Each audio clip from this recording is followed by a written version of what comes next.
Hello again, everybody. Red of Half Century Collecting Sports Cards here. And today we are going to do my all-time greatest center fielder picks. We're going to show the top 10 in a little more detail and 11 through 20. Show cards as well, but these are the guys who didn't make the top 20. All-time greatest center fielders. The top guys there are all Hall of Famers, as are those two. Carlos Beltran will probably get there. Andrew Jones with a chance.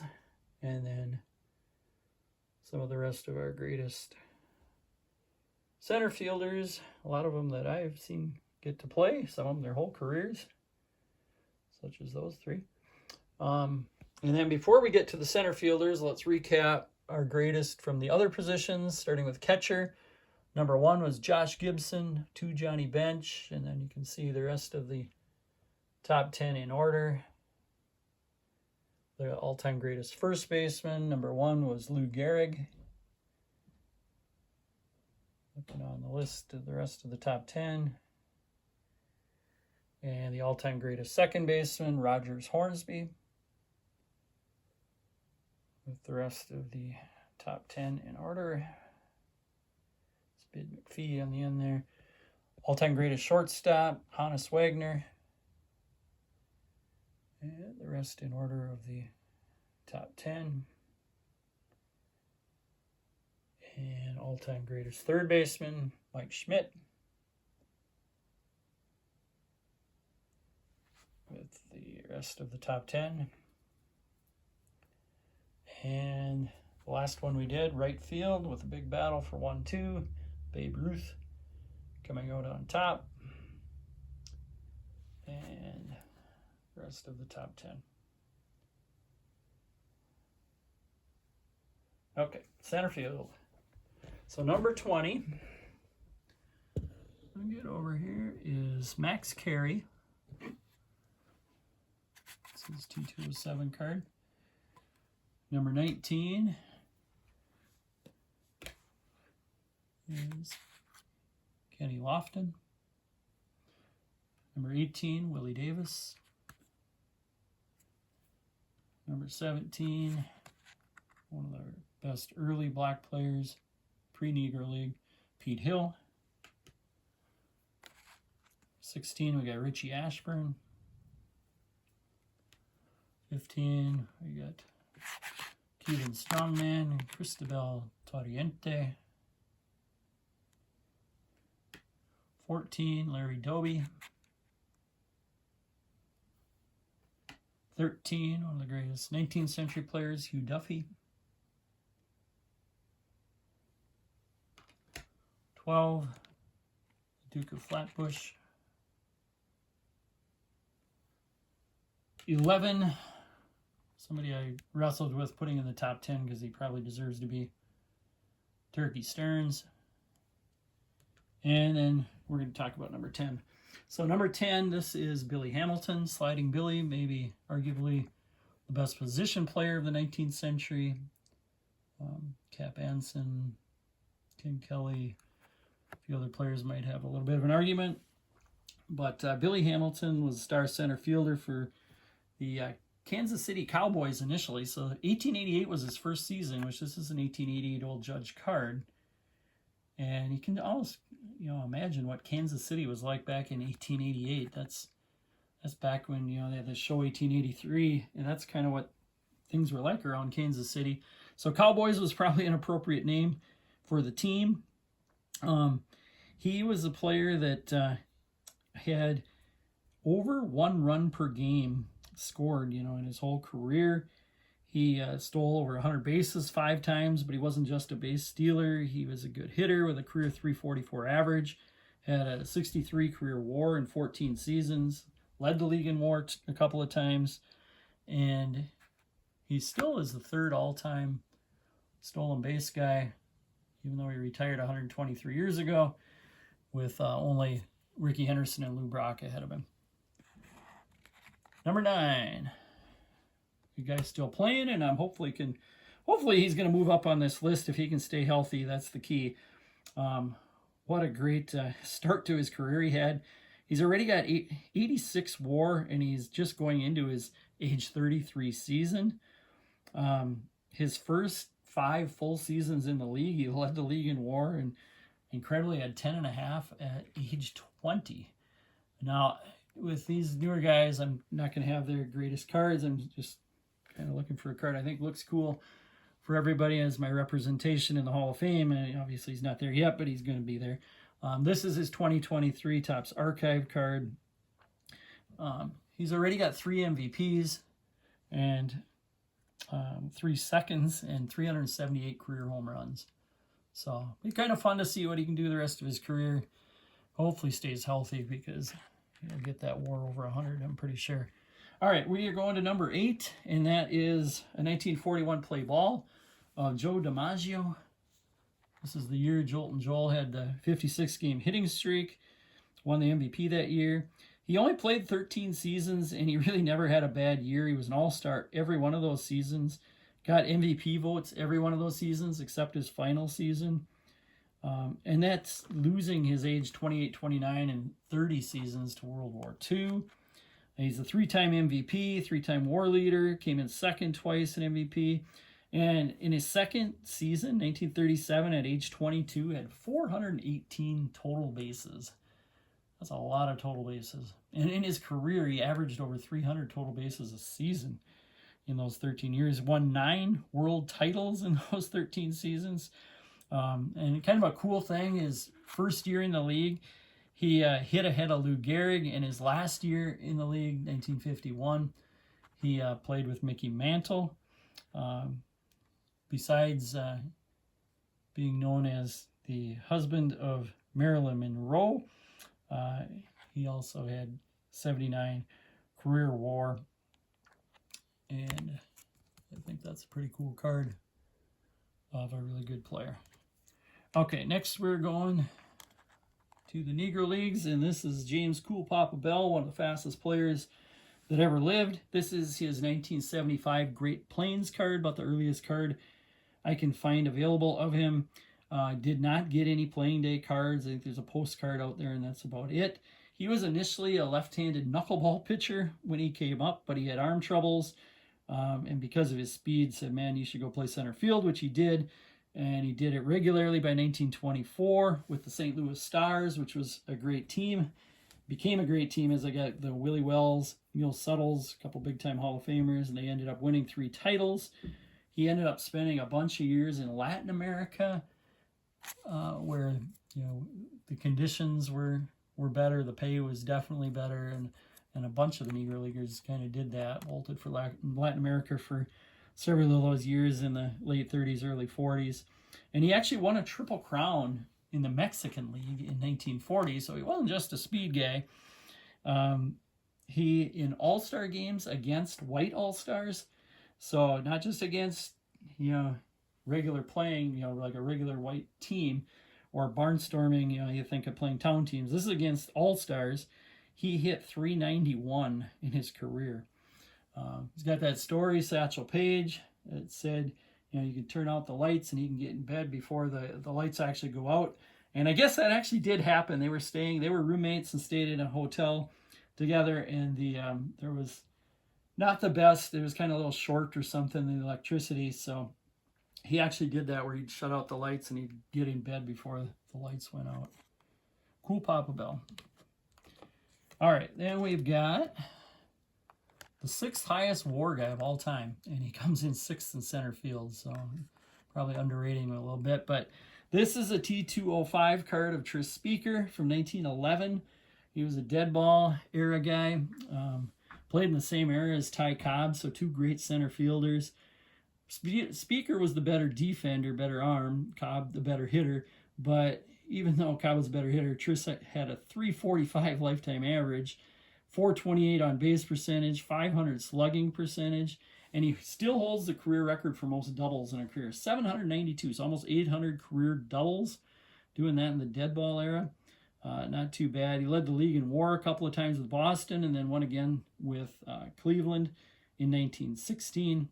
Retired with 135 WAR, which, like I said, was 6th of all time.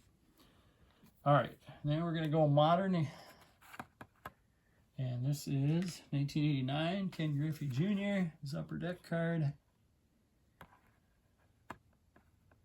Junior was somebody I got to watch his whole career. Kind of cool. He first came up at age 19 with the Mariners. He, from age 20 to 30, was an all-star every season. Led the league in homers 4 times, WAR 3 times, as well as making a bunch of great catches. He was kind of in that Sports Center era, getting to watch all his great catches on TV, you know, for highlights. Unfortunately, injuries after age 30 really hampered his numbers with the Cincinnati Reds, but he probably was the best player of the 1990s, all with the Mariners. In his career, 630 home runs, 83.8 WAR, and almost 2,800 career hits. Ken Griffey Jr. All right, now we're going back to dead ball. Speaker era. This is T206 of Ty Cobb. This is his red background card, which is kind of the card I targeted. I just thought it looked cool. I got this card probably about 25 years ago. Back then it was an eBay purchase. So he's the 4th highest WAR guy of all time, and I got him 4th in center field. Center field's got a lot of depth. He was in the top 10 in WAR 19 times. That's pretty incredible. Probably the best hitter of the dead ball era. Hit over 400 twice. Led the league 12 times in hitting. He was also the best base stealer of his era. And he, besides being the best base stealer, led the league in slugging percentage 8 times. So he was an all-around player. He had a career average of 366 and almost 4,200 career hits. Now, the Georgia Peach didn't always play like a peach. You know, he'd come in, spikes high, he played hard. But despite a lot of the you know, bad name I think that he got, they said he was, you know, a racist and violent. I don't think that stuff was true. It was, you know, a writer that didn't really like him that put a bunch of that stuff out there. But he was actually a big-time advocate of blacks entering the major leagues, you know, all the way until the time they actually did. And he was a philanthropist. He actually gave away a lot of money. He made money in stocks and stuff. And after his playing career, and he was, they called him a philanthropist. All right, down to number 3. And this card is Oscar Charleston. Now, Oscar does have a couple playing day cards that I do not have, would love to have. You know, a couple that I've got are these couple here, a Larry Frisch card, and then the other one is just some Sporting Life card, they called it, from the 1990s. Now, Charleston played in his in the late teens, so the 19 teens through 1941. He led his league in WAR 6 times in an 8-year span, so 1920 to 27, which are the first 8 years of the Negro Leagues.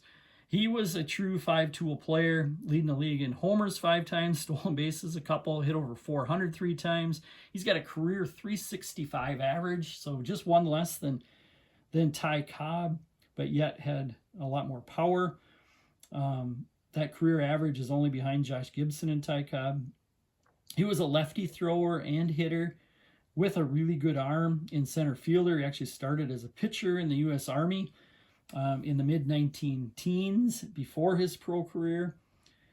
In 53 documented All-Star games, so kind of like Cool Papa Bell, All-Star games against white All-Stars, so not just against white regular teams or barnstorming teams, but actually against the All-Stars. He had 11 homers and hit 326 in those games. And he played on a ton of teams in his career, also went to Cuba for a while, but probably mostly known with the Homestead Grays, Pittsburgh Crawfords, and the Indianapolis ABCs. Oscar Charleston, number 3. All right, now we're down to number 2. And this is a guy that, you know, some people say was overrated. I don't think so. Through age 30, he was probably as good a player as there ever was. 5 straight WAR titles in there, MVPs in 56 and 57. And that Triple Crown year of 56, when he had 52 homers, 130 RBIs, hit 353. And then the next year, 57, might even been better, 365 average, over 500 on-base percentage that year. Now, this is his 19, so this is, before that, this is 53 Bowman card, which is one of my favorite Mantles. If you watched Collector Dream video recently, went through his whole Mantle run, and that was just gorgeous. I don't have the 51 or 52. Would love to have it. I think this 53 is just a really, really cool card. Now, besides being such a slugger, he probably was the fastest player in baseball in the early 50s before his knee troubles. 3 MVPs, 3 times second, a third, 16 All-Stars out of his 18 seasons, and retired with 110 career WAR. Mickey Mantle. All right, and number 1, I'm going to have to move the camera because this card's big. I'm going to show his 58 Hires Root Beer card, and this is Willie Mays. Cool card. I've also got his 52 tops there. But we're mainly going to count this one here. So, Mantle's contemporary. And can you imagine one city, New York, at the same time having Willie Mays and Mickey Mantle as center fielders? I mean, that was just, had to be awesome to watch those two guys. This guy led the league in WAR 10 times. We're talking about some other great guys winning it like 5, 6 times. He won it 10 times between 1954 and 1966, including 5 straight from 62 to 66. And it kind of tells you he only won 2 MVPs, but I think he deserved more than 2. He had a couple seconds, a couple thirds, a couple fourths, but he probably deserved to win more than 2. And in his career, 156.2 WAR, and he actually lost 0.1 WAR when they added those Negro League stats just in this last year, because as a 17-year-old playing with the Birmingham Black Barons back in 1948, he had a -1 WAR. I mean, he was only 17. Then he went to the Giants and was Rookie of the Year in 51, ended up losing the next couple of years to the military, returns in 1954 and has that great season with a 345 average, 41 homers, wins MVP, and remember that great catch of robbing Vic Wertz in the World Series, running straight back to the center field wall. We still, to this day in our high school drills, we do the Willie Mays drill where you just have to turn and run full speed, and we'll throw the ball, and you got to find it and catch it running straight back. Play he made in the World Series. He won his Gold Glove the first 12 years that the Gold Glove award was given out, starting 1957. Maybe the greatest 5-tool player of all time. Hit 660 career home runs and stole 339 bases. And he had almost 20 career defensive WAR.